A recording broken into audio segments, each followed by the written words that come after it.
तो बच्चों, हम पहले इस चैप्टर में कर चुके हैं ऑलरेडी कि सॉल्यूशन क्या होते हैं, होमोजीनियस सॉल्यूशन क्या है, हेट्रोजीनियस सॉल्यूशन क्या है, ट्रू सॉल्यूशन क्या है, मॉलिक्यूलर सॉल्यूशन क्या है।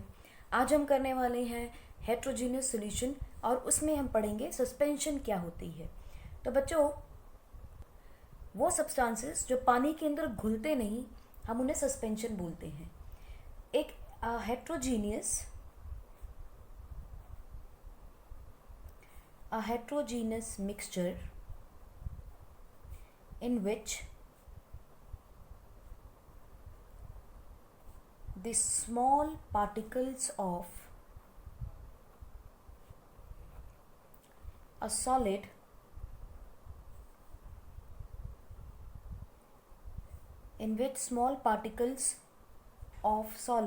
are spread throughout the liquid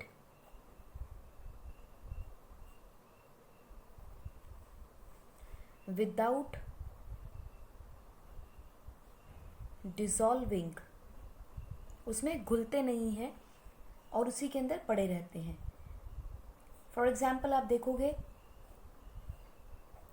आपने एक कंटेनर लिया, इस कंटेनर के अंदर आपने वाटर को ऐड किया। ठीक, इस वाटर के अंदर हमने बच्चों क्या ऐड कर दिया? Chalk. This is what? Chalk. अगर आप ये देखेंगे तो ये पार्टिकल्स जो हैं पानी के अंदर इसी तरह से पड़े रहेंगे, घुलेंगे भी नहीं, बैठेंगे भी नहीं। So this kind of mixture is known as suspension. Similarly आप देखेंगे वाटर के अंदर अगर आप फ्लावर मिक्स कर दो, आटा वो मिक्स कर दोगे तो भी आपको इसी तरह से कुछ डॉटेड पार्टिकल्स नज़र आएंगे। अगर आप इसी बीकर के अंदर पानी के साथ कुछ डस्ट पार्टिकल्स ऐड कर दो, लाइक सैंड ऐड कर दी हमने, वो भी हमें इसी तरह से सस्पेंडेड नज़र आएगी। ऑल्दो ग्रेजुअली बाद में आके वो बैठ जाएगी, सेटल डाउन हो जाएगी, but it will not dissolve. तो हमारी डेफिनेशन क्या कहती है? A heterogeneous mixture in which small particles of a solid are spread throughout the liquid without dissolving in it, यानी कि वो डिसॉल्व नहीं होंगे, पार्टिकल का साइज छोटा होगा और it will be spread throughout. ये 3 पॉइंट इंपॉर्टेंट हैं to understand what is suspension. इसकी अगर हम प्रॉपर्टीज देखें सस्पेंशन की तो बच्चों क्या रहेंगी?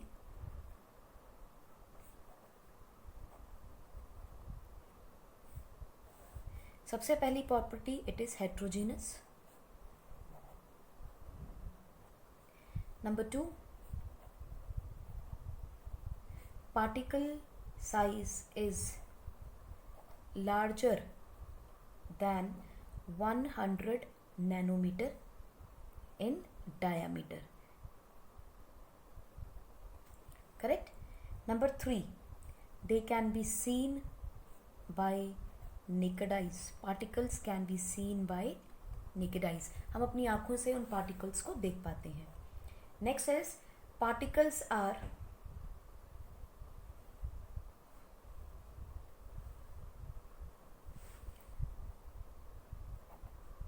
suspended and do not pass through filter paper. मतलब क्या इसका? अगर मान लीजिए ये मेरे पास एक बीकर है, ठीक, और इसके ऊपर मैंने यहाँ एक फनल लगा दिया, ठीक है, और इस फनल के अंदर क्या है? Filter paper. फिल्टर पेपर की फनल लगा दी है, ठीक है, और इसमें से अगर मैंने अब ये सॉल्यूशन यानी सस्पेंशन डाला है तो जो भी आपके पार्टिकल्स होंगे वो यहीं पर आके रुक जाएंगे और नीचे क्या आ जाएगा आपके पास? हमने पहले भी देखा है, नीचे क्या आ जाएगा? फिल्ट्रेट, यानी वो लिक्विड बाहर आ जाएगा और पार्टिकल्स अंदर सस्पेंडेड रह जाएंगे, यानी कि वो फिल्टर पेपर को पास नहीं कर सकते। So first property is heterogeneous. Number 2, particle का साइज बड़ा होता है। नंबर 3, हम उस पार्टिकल को आंखों से देख सकते हैं। नंबर 4, फिल्टर पेपर से वो पार्टिकल्स पास नहीं होते क्योंकि साइज बड़ा होता है। नंबर 6 अगर हम देखें, नंबर 5 हमारे पास होगा कि पार्ट सस्पेंशन जो होता है इज अनस्टेबल। अनस्टेबल का मतलब क्या है? अनस्टेबल का मतलब है बच्चों, on leaving undisturbed particles settle down after some time। देखो आप कैसे, ये था मेरे पास एक बीकर जिसके अंदर हमने वाटर डाला था and there was some sand particle in between. ठीक, सो ये पार्टिकल्स क्या हैं? हमारे सैंड। हमने इसको एक जगह पर छोड़ दिया अनडिस्टर्ब्ड। अनडिस्टर्ब्ड से मतलब बच्चों ये है कि आपने एक गिलास में मिट्टी घोली और उसके बाद उसको रख के आप भूल गए, तो उसको छेड़ना नहीं है। ठीक है, अनडिस्टर्ब मतलब बिल्कुल भी उसको हिलाना नहीं, एज इट इज़ पड़ा रहे। तो थोड़े टाइम के बाद हम देखेंगे कि जितनी भी इसके अंदर पानी है वो एज इट इज़ पड़ा है। ये देखिए, ये पानी रहा। ठीक है, पानी वहीं का वहीं है, पानी में कोई चेंजेस नहीं है, लेकिन जो सैंड के पार्टिकल्स हैं वो सब के सब यहाँ नीचे इकट्ठे हो गए हैं। सो this is how it will look like sand particles. Number 6 आप देखेंगे, सस्पेंशन जो होती हैं बच्चों, स्कैटर्स बीम ऑफ लाइट। इसका क्या मतलब हुआ? इसका मतलब ये है कि ये अगर मेरे पास बीकर है और इसके अंदर हमने पानी डाल दिया है, ठीक है, और हम यहाँ कुछ पार्टिकल्स ले लेते हैं। लेट अस से ये हमारे पार्टिकल्स हमने सैंड के ले लिए या कोई भी और सस्पेंशन का सॉलिड पार्टिकल है। ठीक है, दिस इज लेट अस से सैंड। अब होगा क्या, जब इसके ऊपर लाइट पड़ेगी, यहाँ से हमने एक टॉर्च लिया और उसे लाइट डाली। ठीक है, ये लाइट जब इससे टकराएगी ना बच्चों, तो क्या होगा, it will change its path and it will start moving to from this like this. यहाँ भी टकराई, अगर लाइट यहाँ टकराएगी तो it will move in this direction. So what is happening, it is happening is there is a scattering of light. और जब ये लाइट इसके आसपास से गुजरेगी तो इसको ब्राइट कर देगी लाइट पार्टिकल को। This will start brightening, it will be bright light, ये चमकेगा, हमें दिखाई देगा। ब्राइट का मतलब we will be able to see easily. इसमें से लाइट टकरा के जाएगी तो ये रिफ्लेक्ट करेगा लाइट को, और जो चीज़ रिफ्लेक्ट करती है वो ब्राइट हो जाती है टकरा के जब उससे निकलेगी। ठीक है, so this is what is the scattering of light. So हम कह सकते हैं कि सस्पेंशन की 6 प्रॉपर्टीज़ हैं। पहली प्रॉपर्टी वो हेट्रोजीनस है, दूसरी उसके पार्टिकल का साइज 10 नैनोमीटर से बड़ा है। 100 nanometre, no it's not 10, it should be 100। हाँ, 100 नैनोमीटर से बड़ा है, हम अपनी नेकेड आई से उसको देख सकते हैं। इसका मतलब ये नहीं है कि बहुत बड़े बड़े पार्टिकल्स हैं, पार्टिकल छोटे ही हैं। 100 nanometre is not very big size, ना ही बहुत छोटे हैं ना ही बहुत बड़े हैं, लेकिन हम इन्हें आराम से देख सकते हैं। पार्टिकल्स जितने भी होंगे they are suspended and can not pass through the filter paper. Suspension को अगर हम ऐसे ही छोड़ दें, अनडिस्टर्ब छोड़ दें, तो इट विल सेटल डाउन, तो sand will settle down at the bottom of the beaker. Suspension जो है वो लाइट को स्कैटर करते हैं, यानी this is my light beam जो टॉर्च से आ रही है, तो ये टॉर्च की इस लाइट को स्कैटर कर देगा।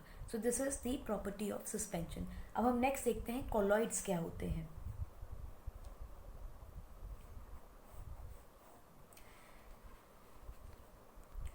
कोलॉइड्स बच्चों बिल्कुल हेट्रोजीनस है, ये भी एक हेट्रोजीनस सॉल्यूशन है, मिक्सचर है,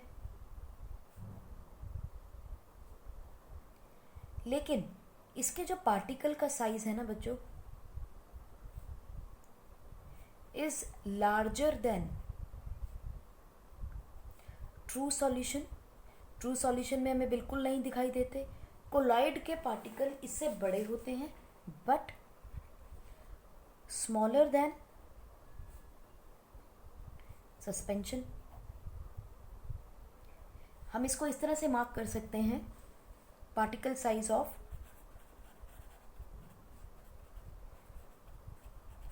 of colloid is bigger than true solution but smaller than suspension। Example देखते हैं इसकी क्या है। जैसे हमने पहले भी किया है, मिल्क, ब्लड, आप देखेंगे आपकी इंक, जेलीज, ये सब इसके एग्जाम्पल है। यहाँ तक कि आपका जो डिटर्जेंट होता है, डिटर्जेंट सॉल्यूशन, पानी के अंदर जब हम इसमें सरफ को घोल देते हैं तो that is also a colloidal solution. हमें मालूम है हमने क्या किया है, हमने वाटर लिया है और इस वाटर के अंदर हमने क्या मिलाया है, डिटर्जेंट। अब हमें मालूम है जब हम वाटर में डिटर्जेंट मिला रहे हैं तो डिटर्जेंट क्या है, सॉल्यूट, और सॉल्वेंट क्या है, पानी। बिल्कुल वैसे ही जैसे हमने सस्पेंशन में किया था। सस्पेंशन में सैंड क्या था, सॉल्यूट, और वाटर क्या है बच्चों, सॉल्वेंट। ठीक इसी तरह से कोलॉइड के अंदर भी डिटर्जेंट एक सॉल्यूट है और सॉल्वेंट क्या है, वाटर। अगर हम आपको ब्लड में पूछें तो क्या कहेंगे आप, ब्लड के अंदर ब्लड सेल जो है वो सॉल्यूट रहेंगे और प्लाज्मा क्या हो जाएगा आपका, सॉल्वेंट हो जाएगा। अब ब्लड के अंदर सेल पड़े हैं, हमें मालूम है हेट्रोजीनियस मिक्सचर है, ये भी हमें मालूम है, लेकिन हम ब्लड के अंदर ब्लड सेल को देख नहीं सकते, यानी कि they are very small particles to be seen by naked eyes. लेकिन जैसे ही लाइट उसके ऊपर पड़ेगी we will be able to see the blood cells like we see in case of microscope. Microscope में भी हम क्या करें, एक उसको मैग्नीफाई करते हैं, एक उसके ऊपर लाइट थ्रो करते हैं, तो उसकी वजह से we are able to see those particles. इसके अलावा भी अगर आप डिटर्जेंट वाले पानी के अंदर ही मान लेते हैं, ये देखिए हम डिटर्जेंट का पानी लेते हैं, ठीक है, ब्लड को तो हम लोगों को मशीन चाहिए चेक करने के लिए, लेकिन ये तो हम विदाउट मशीन कर सकते हैं।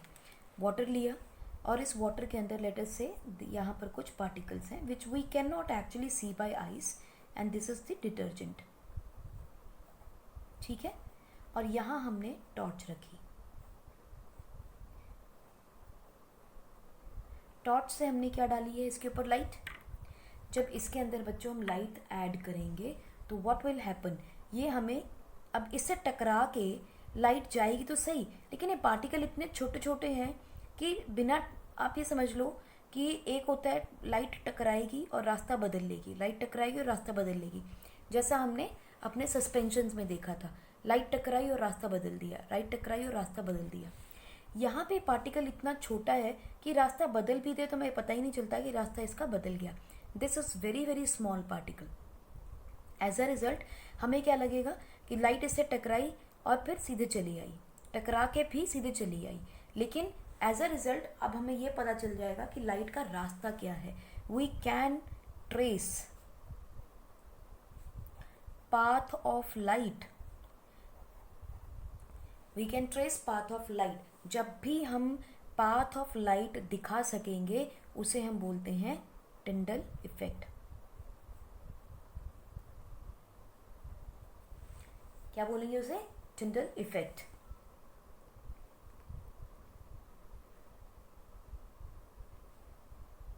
सिमिलरली अगर हम मिल्क को देखें बच्चों,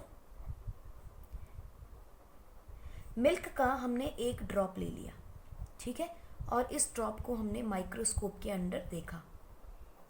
जब हमने इसको माइक्रोस्कोप में देखा तो हमें इसके अंदर कुछ फैट के पार्टिकल्स भी मिले। हमें पता है मिल्क में फैट होता है, फैट के particles could be seen. So it means क्योंकि इसके अंदर फैट पार्टिकल्स हैं जो मिल्क में डिपॉजिटेड है, it means milk is a colloidal solution. जो हमें दिखता होमोजीनस है लेकिन होता नहीं, ठीक है। So it appears to be homogeneous, देख के मिल्क को लगता है इसमें पता ही नहीं चल रहा है, तो बिल्कुल घुला मिला है। लेकिन अगर हम उसे माइक्रोस्कोप के नीचे देखेंगे तो हमें वो बिल्कुल दिखाई देगा कि उसके अंदर फैट के पार्टिकल्स हैं। सो इट इज़ एक्चुअली हेट्रोजीनस। अब हम जल्दी से कोलॉइडल की प्रॉपर्टीज़ देख लेते हैं। कोलॉइड्स की प्रॉपर्टी क्या होगी? सबसे पहली चीज़, it appears homogeneous but actually it is heterogeneous. हमें दिखता है, लगता है होमोजीनस, पर होता नहीं। नंबर 2, पार्टिकल का जो साइज है बच्चों, पार्टिकल साइज में देखिए क्या होगा, particle size is larger than true solution but smaller than suspension, जो हम ऑलरेडी देख चुके हैं। नंबर 3, पार्टिकल का साइज इतना छोटा होता है कि हम उसे नेकेड आई से नहीं देख सकते, can not be seen by naked eyes.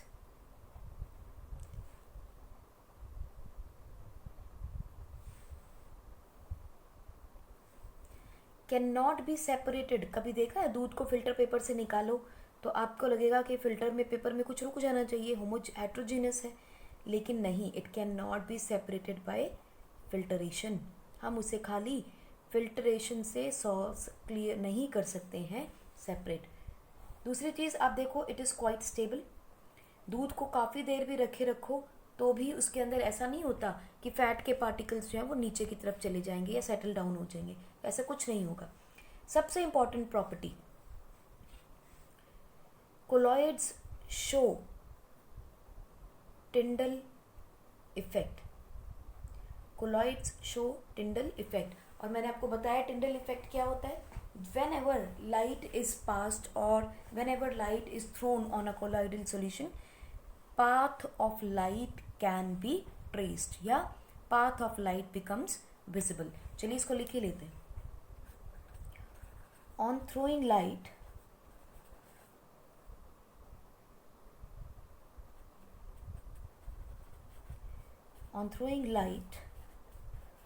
on colloidal solution,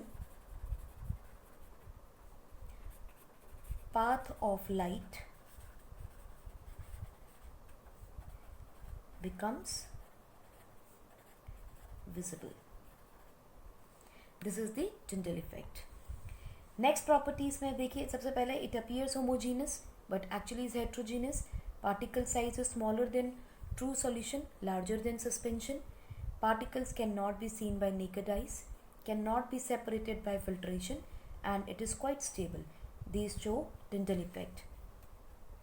Next आप देखेंगे, it cannot be separated by filtration but can be separated by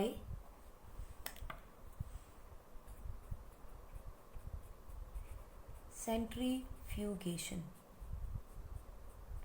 centrifugation बच्चों एक सेपरेशन टेक्निक है जिसके बारे में हम आगे बात करेंगे। कोलाइडल सोल्यूशन को अगर मुझे सेपरेट करना हो, दूध में से फैट निकालना हो, तो मुझे सेंट्रीफ्यूगेशन प्रोसेस करना पड़ता है। ये देखिए बच्चों, this is the Tyndall effect. आप देखो पेड़ों के बीच में से जब लाइट क्रॉस करके आती है तो यहाँ पर कुछ पार्टिकल्स हैं जिसे हम अपनी आंखों से देख नहीं सकते, लेकिन हम लाइट का पाथ ट्रेस कर पाते हैं कि लाइट कहाँ से आ रही है। This is the prime example of Tyndall effect. This is the very good easy example of Tyndall effect. जब भी आप पेड़ों के बीच में से निकलो, कैनोपी से निकलोगे, तो आप देखोगे वहाँ से लाइट जब छन के आ रही है तो आप उसे विजिबली उसका रास्ता देख सकते हो। This is Tyndall effect. Similarly ये देखिए, आपकी बुक में एक फिगर बनी है 2.3 पे। अगर आपने टॉर्च से लाइट पास की है एक कॉपर सल्फेट सॉल्यूशन के अंदर, देखिए कॉपर सल्फेट सॉल्यूशन है which is bluish in colour, और दूसरा आपने रखा हुआ है वाटर और मिल्क का मिक्सचर। अब देखिए यहाँ से लाइट पास की, लाइट ने अपना रास्ता बदल दिया और कुछ नहीं हुआ क्योंकि इसने लाइट को अंदर जाने ही नहीं दिया। लाइट ने अपना रास्ता बदल दिया, हमें पता ही नहीं चला इसमें से लाइट क्रॉस की है। और जैसे ही मिल्क वाले में आया, देखो इसमें लाइट क्रॉस करते दिखाई दे रही है। So we can trace the path of light. जहाँ भी हम पाथ ऑफ लाइट देख सके, that is the Tyndall effect. आपको टिंडल इफेक्ट जो है बच्चों, canopy of a dense forest in canopy of dense forest, tiny water droplets or water particles act as solute in air which is the solvent. छोटे छोटे particles होते हैं. Now these water droplets,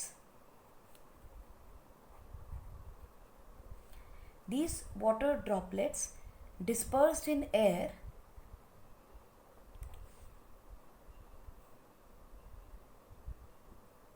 causes Tyndall effect. In particle से जब light टकराती है तो हम उसका रास्ता ट्रेस कर पाते हैं. सो this is what is Tyndall effect. अब हमने बात की थी कि जो भी सॉल्यूशन होता है बच्चों, उसके अंदर एक सॉल्यूट होगा, एक सॉल्वेंट होगा.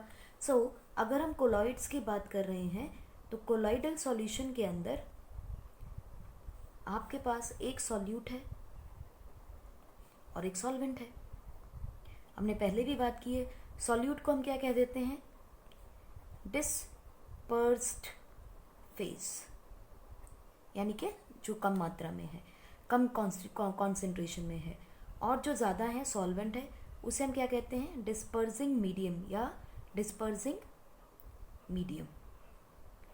हम इन दोनों के कॉम्बिनेशन से हम different kind of colloidal solutions बनाएंगे. चलिए देखते हैं कि कौन कौन से बन सकते हैं. ये बहुत इंपॉर्टेंट है बच्चों, एग्जाम में अक्सर आते हैं इसके ऊपर क्वेश्चंस. चलिए हम बनाते हैं. हमारे पास है सॉल्यूट और हमारे पास हो जाएगा एक सॉल्वेंट. सॉल्यूट को ही हमने लिखा है डिस्पर्स्ड फेज, सॉल्वेंट को हम लिखेंगे डिस्पर्सिंग मीडियम. ठीक. अब पहले हम डिस्पर्सिंग मीडियम फिक्स कर लेते हैं, यानी हमारा सॉल्वेंट फिक्स कर लेते हैं. चलिए पहले हम इसमें गैस को फिक्स कर लेते हैं. अब गैस में क्या मिक्स कर सकते हो आप? लिक्विड. गैस में और क्या मिक्स कर सकते हैं हम लोग? सॉलिड. कोलॉइडल सॉल्यूशन बनाने के लिए I will need certain combinations. तो उसमें सबसे पहला कॉम्बिनेशन है गैस के अंदर लिक्विड और गैस के अंदर सॉलिड. अब देखिए, गैस में आप लिक्विड को मिलाओ या गैस में आप सॉलिड को मिलाओ, यानी हवा में आप पानी मिलाओ या हवा में आप डस्ट मिलाओ, कोई फ़र्क नहीं पड़ता. इन दोनों को हम क्या बोल देते हैं? इसको हम बोलते हैं एरोसोल. एरोसोल. दोनों को ही हम एक ही नाम से बुला रहे हैं, चाहे आप गैस में पानी मिलाओ. अब आप देखो, गैस में पानी मिलाने का मतलब क्या है? आप देखते हो हवा है, हवा के अंदर जब नमी आ जाती है, ह्यूमिडिटी हो जाती है, तो हम क्या कहते हैं? फॉग हो गई है ना. फॉग जो है वो प्राइम एग्जाम्पल है आपका गैस में लिक्विड. मिस्ट, वो भी गैस में लिक्विड है. क्लाउड, वो भी गैस में लिक्विड है. करेक्ट. अब अगर हम गैस में सॉलिड को देखें तो आपको मालूम है, जब हवा में डस्ट हो जाती है, स्मोक. करेक्ट. और ऑटोमोबाइल जब एग्जॉस्ट है आपका,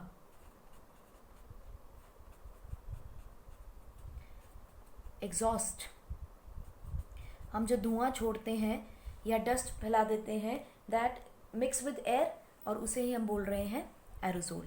तो आपको एरोसोल अगर आता है तो ध्यान रखिए, डिस्पर्जन मीडियम गैस है, डिस्पर्जन मीडियम गैस है और उसमें लिक्विड हो या सॉलिड हो, वो एरोसोल ही कहलाएगा. ठीक है जी. दूसरा केस देखते हैं हमारे पास. हम फिक्स कर लेते हैं चलिए सॉलिड को. सॉलिड के अंदर क्या मिक्स कर सकते हो आप? सॉलिड में आप लिक्विड मिक्स कर सकते हो. फिर सॉलिड के अंदर हम मिक्स कर सकते हैं गैस को, और फिर सॉलिड में क्या मिक्स कर सकते हैं? खुद सॉलिड को. पॉसिबल है, देखते हैं कैसे। सॉलिड में जब हमने लिक्विड को मिक्स किया है तो हम क्या कहेंगे उसको, आपने देखा होगा। देखिए, सॉलिड में लिक्विड का आसान एग्जाम्पल है आपका चीज़। सॉलिड के अंदर लिक्विड में आपने मिक्स करना है, चीज़ है या बटर है, आपने किसी सॉलिड में उसमें पानी मिला दिया है, ठीक है। तो जब सॉलिड के अंदर हम लिक्विड मिलाते हैं तो हम उसे बोलते हैं बच्चों जेल। तो कोई भी जेली लाइक मटेरियल आपको मिलेगा तो दैट विल बी सॉलिड में liquid, like your jelly. Jelly के अंदर देखते हो ना, है तो सॉलिड है लेकिन फिर भी उसके अंदर फ्लूइडिटी होती है, बह सकता है, उसको आप पकड़ते हो तो वो फैलता है। सिमिलरली चीज़ पकड़ते हैं तो वो भी फैलता है, टूट जाता है ना। बटर को देखिए, थोड़ी देर छोड़ दो मेल्ट हो जाएगा, तो सॉलिड में लिक्विड बैठा है, इसीलिए ऐसा हो रहा है, ठीक है। अब सॉलिड में गैस देखो, जब भी सॉलिड में आप गैस मिक्स करोगे बच्चों वो फोम बन जाएगा। एग्जाम्पल देखो, आपकी स्पॉन्ज जो होती है, स्पॉन्ज क्या है, एक सॉलिड है, उसके अंदर एयर कहीं ना कहीं फंसी हुई है, जब आप उसको प्रेस करते हो तो एयर निकल जाती है और जब छोड़ देते हो तो वापस एयर आ जाती है। तो सॉलिड के अंदर गैस का सबसे अच्छा एग्जाम्पल है आपके पास स्पॉन्ज। स्पॉन्ज है, रबर भी देखो आप उसको प्रेस कर सकते हो, वो भी आपका एग्जाम्पल है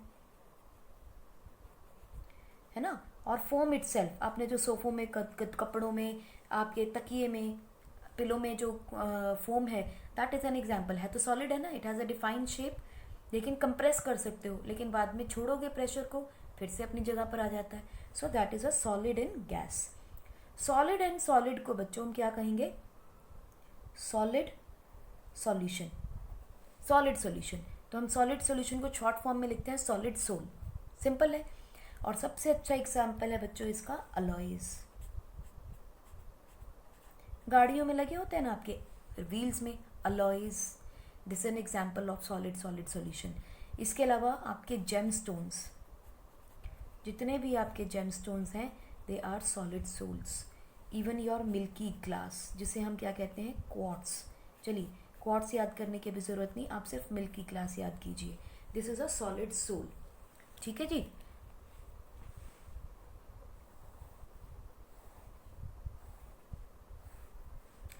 नेक्स्ट आपके पास क्या आता है, चलिए गैस हो गया हमारा, हमने सॉलिड भी देख लिए, अब बचा क्या मेरे पास, लिक्विड।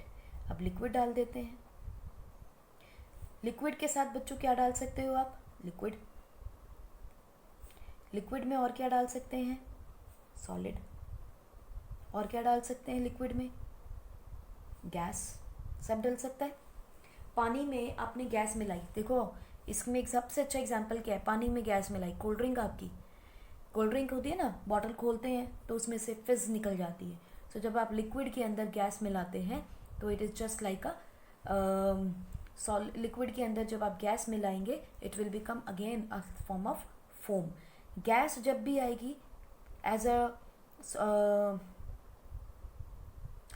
सॉल्यूट तो वो हमेशा फोम बनाएगा, झाग। यहाँ फॉर्म क्या है, झाग। तो आपने देखा होगा आपके फेस वॉशेज आते हैं बहुत सारे जिसमें फोम रहती है, झाग बनती है। इवन आप ये देखो जब आप एक लिक्विड के अंदर डिटर्जेंट मिक्स करके उसको शेक करते हैं तो व्हाट वी आर डूइंग, हम उसमें गैस, एयर ऐड कर रहे हैं, बबल्स बनते हैं ना। बबल क्या है, लिक्विड में गैस। सो आप लिख सकते हैं यहाँ पे बबल्स, बबल में लिक्विड इन गैस है, लिक्विड के अंदर गैस भरी है। बबल का साइज अगर आप देखोगे या बबल की फॉर्मेशन देखोगे, बाहर लिक्विड होता है, छुओगे तो हाथ गीला होता है लेकिन फोड़ोगे तो एयर निकल जाती है। सिमिलरली योर शेविंग क्रीम, और बहुत सारे एग्जाम्पल हैं फोम के भी इसकी, है ना। आप विप क्रीम जो बनाते हो वो क्या है, आप लिक्विड के अंदर गैस मिक्स कर रहे हैं, ठीक है। देन आप देखो लिक्विड एंड लिक्विड, जब आप लिक्विड एंड लिक्विड को मिलाते हैं बच्चों उसका नाम होता है इमल्शन। ये एक चीज़ है जो आपको नई है और ध्यान रखनी है, इमल्शन। इमल्शन में देखिए आपकी फेस क्रीम है, फेस क्रीम जो है वो एक लिक्विड और लिक्विड का कॉम्बिनेशन है। मिल्क आपका लिक्विड लिक्विड है, पानी मिलाया आपने और आपने फैट के मॉलिक्यूल्स मिलाए, ठीक है। So this is liquid and liquid emulsion. Next आपके पास क्या बचा, सॉलिड इन लिक्विड। बच्चों सॉलिड जब भी किसी लिक्विड में आप मिक्स करेंगे उसे हम क्या बोलते हैं, सोल। सॉलिड मिक्स किया था सॉलिड में, सॉलिड सोल कह दिया, सॉलिड मिक्स किया लिक्विड में, खाली सोल कह दिया, यानी सॉल्यूशन कह दिया उसको। इसका एग्जाम्पल क्या है, मड। देखो पानी के अंदर आपने गारा मिक्स कर दिया, उठा के मिट्टी डाल के उसको मिक्स कर दिया, तो क्या बन गया आपका, मड। इवन आप जितने भी सिरप्स, थिक सिरप्स पीते हो ना, कफ सिरप है आपके या आपके टॉनिक्स हैं, ये सब कैसे होते हैं, लिक्विड में आप थोड़ा सा सॉलिड मिक्स करते हैं, ठीक है। तो बुक्स में कई बार एग्जाम्पल जो लिखी गई है that is milk of magnesia. बच्चों ये भी एक मेडिसिन होती है। सो जितने भी आपके थिक सिरप्स हैं ये सब के सब क्या हैं, सिरप, ये सारे के सारे आपके सोल हैं। इमल्शन में फेस क्रीम, आपको जो बच्चों कंफ्यूज करेंगी चीज़ें वो देखिए, याद रखिएगा, इमल्शन याद रखिए, सोल याद कीजिएगा, सॉलिड सोल याद कीजिएगा। ये 2 ही 3 चीज़ें हैं जो आपको डिस्टर्ब करेंगी, रेस्ट आप समझ जाएंगे। फोम क्या है, जब भी गैस मिक्स होगी, किसी भी चीज़ में गैस मिलाओ, गैस किस में मिलाओगे, सॉलिड में या लिक्विड में। गैस में गैस थोड़ी मिक्स की है हमने, कहीं भी नहीं डाली। वैसे गैस में गैस मिक्स करेंगे तो होमोजीनियस मिक्सचर बनता है, इसीलिए उसका नाम यहाँ नहीं लिखा गया है, ठीक है जी। तो गैस में गैस कैसा है, it's a mixture, it is not a colloid, right. So हमारे पास कितने कॉम्बिनेशन हो गए, 1 2 3 4 5 6 7 एंड 8 कॉम्बिनेशन हमें मिले हैं। और ये बच्चों इम्पॉर्टेंट हैं, क्वेश्चंस इसमें से आते ही आते हैं, तो प्लीज़ इन्हें याद कीजिए, लिख लिख के याद कीजिए। जो भूलते हैं उसे अपनी घर पे, अपने रूम में, अपनी नोटिस बोर्ड के ऊपर स्टिक कर दीजिए। दीवार पे नहीं लगा सकते हो तो डोर पे चिपकाइए, आते जाते उसे देखते रहिए, ये आपको याद हो जाएंगे। कुछ क्वेश्चंस बच्चों को अक्सर पूछ ले जाते हैं, इसलिए उनको कवर कर लेते हैं हम लोग। Like there is a question, saturated solution और अनसैचुरेटेड सॉल्यूशन में डिफरेंशिएट कीजिए, ठीक है जी। सैचुरेटेड सॉल्यूशन क्या होगा, a solution in which no more solute can be dissolved at the given temperature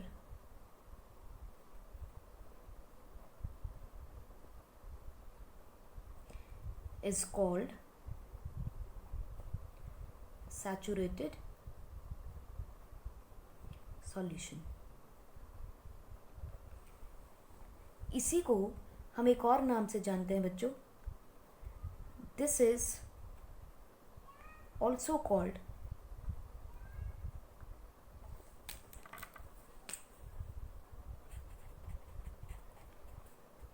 concentrated solution. Saturated solution को ही हम कॉन्सेंट्रेटेड सॉल्यूशन भी कहते हैं। सिमिलरली अगर हम अनसैचुरेटेड को देखें तो ए solution in which more quantity of solute can be dissolved without raising its temperature। अगर हम टेम्परेचर को बढ़ाएं नहीं और बावजूद उसके हम सॉल्यूशन के अंदर और सॉल्यूट डाल पाएं तो उसे हम कहते हैं unsaturated solution, also called as diluted or dilute solution, also called as dilute solution, right?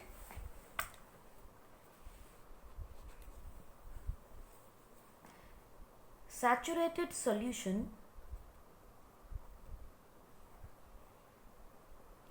contains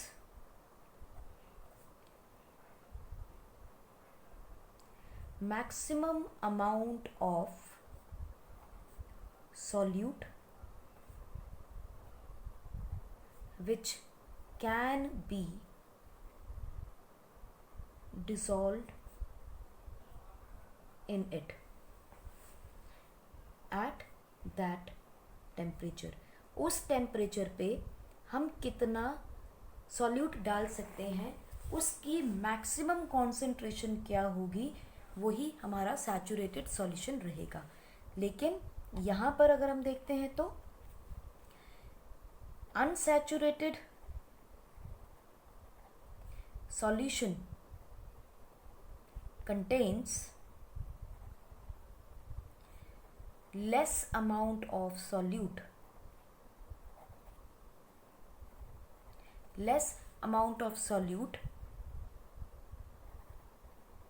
than maximum possible,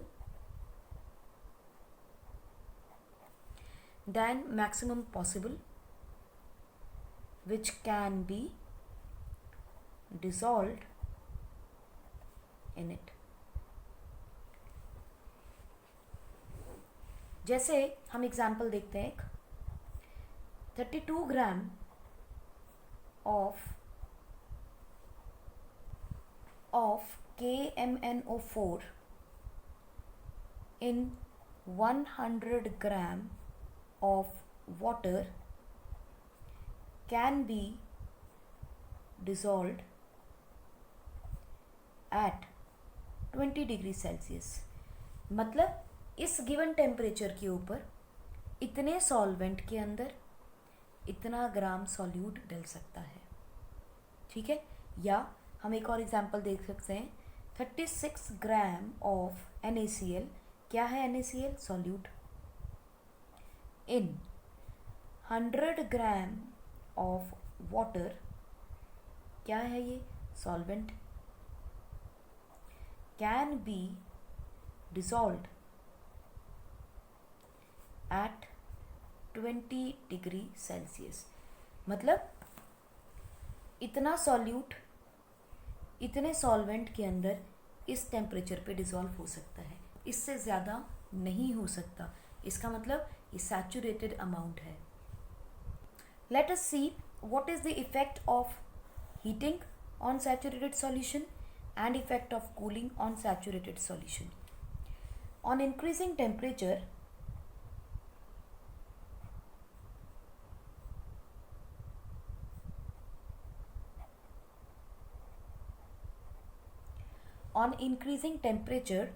of a saturated solution, it becomes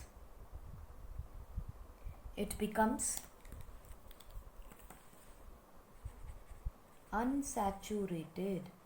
मतलब उसमें और सॉल्यूट डालने की कैपेसिटी बढ़ जाती है. It becomes unsaturated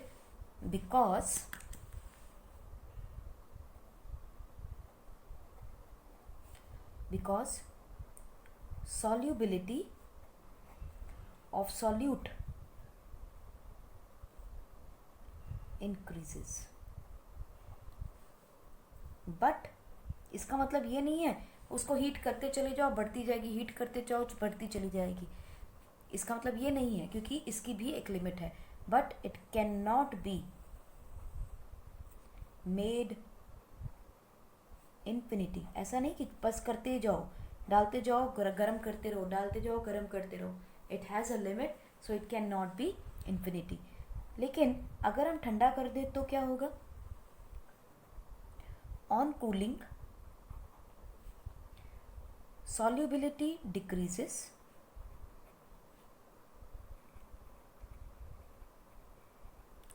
so some of the solute will separate out in the form of solid crystals. यानी कि अगर हम उसे ठंडा कर दें तो थोड़ा सा सॉल्यूट बाहर आ जाएगा क्योंकि सॉल्युबिलिटी कम हो जाएगी, टेम्परेचर बढ़ाएंगे तो सॉल्युबिलिटी बढ़ जाएगी। हम इसे इस तरह से याद कर सकते हैं, solubility is directly proportional to temperature but not infinity। Correct. solubility increase करती है अगर टेम्परेचर को इंक्रीज करोगे, solubility डिक्रीज करती है अगर टेम्परेचर डिक्रीज करोगे, लेकिन will not be equal to infinity. ठीक है जी। तो यहाँ से अब हमें ये देखना है, एक नई चीज़ पढ़ने को मिली है, सॉल्युबिलिटी। अब सॉल्युबिलिटी क्या होती है? Maximum amount of solute that can be dissolved in 100 gram of solvent, और वाटर बच्चों यूनिवर्सल सॉल्वेंट होता है, at a specified temperature is known as solubility of solute. किसकी सॉल्युबिलिटी निकाल रहे हैं हम? सॉल्यूट की। किस में निकाल रहे हैं? सॉल्वेंट में। सो सॉल्वेंट जब भी हम लेंगे यहाँ पर we will take always in 100 gram. Solubility हम जब भी कैलकुलेट करते हैं, solubility is always stated as per 100 gram of solvent. जब भी हम सॉल्युबिलिटी देखेंगे हमें 100 ग्राम सॉल्वेंट के हिसाब से ही देखनी है। जैसा हमने पहले किया था कि KMnO4 की सॉल्युबिलिटी देखी 100 ग्राम में, है ना, NaCl की देखी हमने 100 ग्राम के अंदर। So we can say that solubility of a solute in water at a given temperature is the amount of solute in grams which can be dissolved in 100 gram of solvent. अगर solvent कहीं ना given हो it will always be water, क्योंकि water universal solvent है। सो solubility किसी भी solute की अगर हमें बतानी है at a given temperature, it is the amount of solute in grams which can be dissolved in 100 gram of solvent, if not given then 100 gram of water to make a saturated solution at that temperature। उसे हम कहते हैं solubility। इसका मतलब solubility is directly proportional to temperature, जो भी अभी हम करके आए हैं कि टेम्परेचर बढ़ेगा तो solubility बढ़ेगी, टेम्परेचर कम होगा तो solubility कम हो जाएगी, राइट। सो अगर मुझे इसकी सॉल्युबिलिटी बच्चों मेंशन करनी हो, मान लेते हैं क्वेश्चन करके देखते हैं तो हमें और क्लियर हो जाएगा। We have 12 gram of let us say potassium sulphate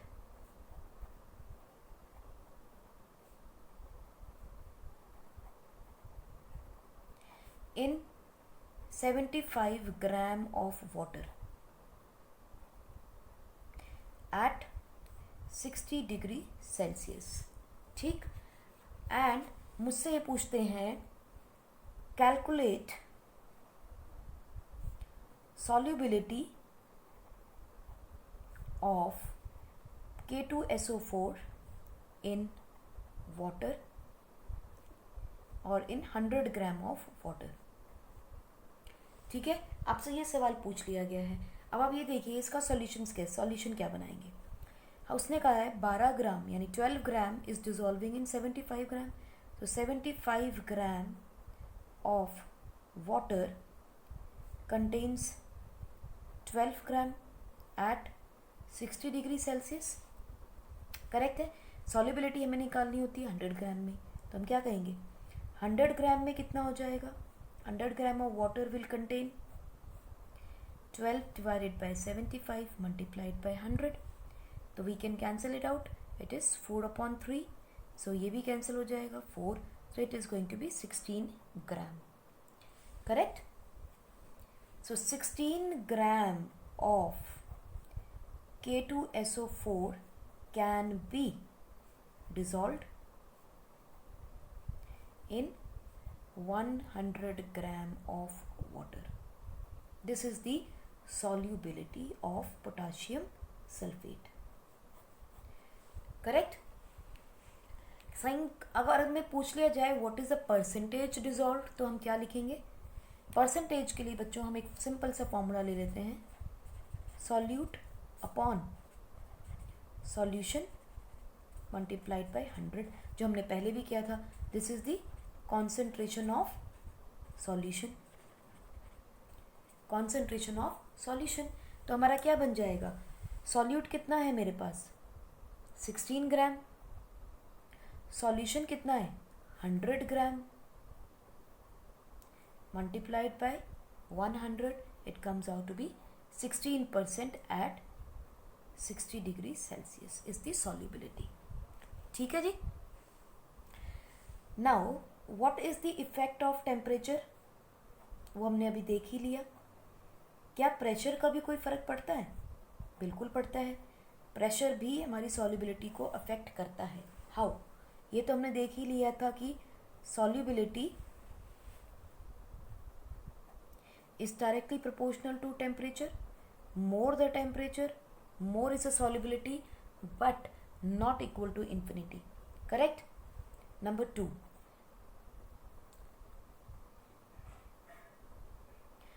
No change due to pressure when solid and liquid is involved. When we put solid in liquid, तब प्रेशर का कोई असर नहीं पड़ता. लेकिन but gas in liquid, but in case of gas in liquid, solubility increases with pressure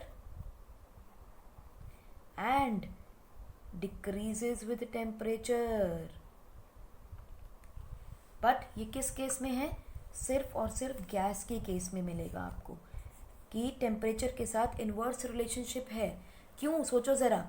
क्योंकि gas के particles में एनर्जी ज़्यादा होती है, बॉन्ड उसमें स्ट्रॉन्ग नहीं होती. तो जब बॉन्ड स्ट्रॉन्ग नहीं होगी तो वो भागता फिरेगा, उड़ता फिरेगा, लिक्विड में टिक के बैठेगा ही नहीं.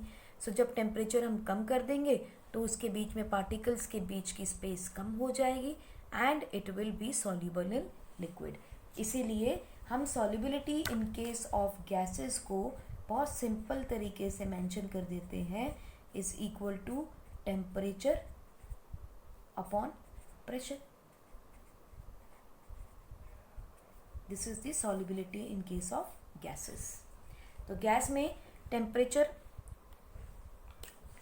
okay, it's a reverse. So we will write it's pressure upon temperature. It's pressure upon temperature.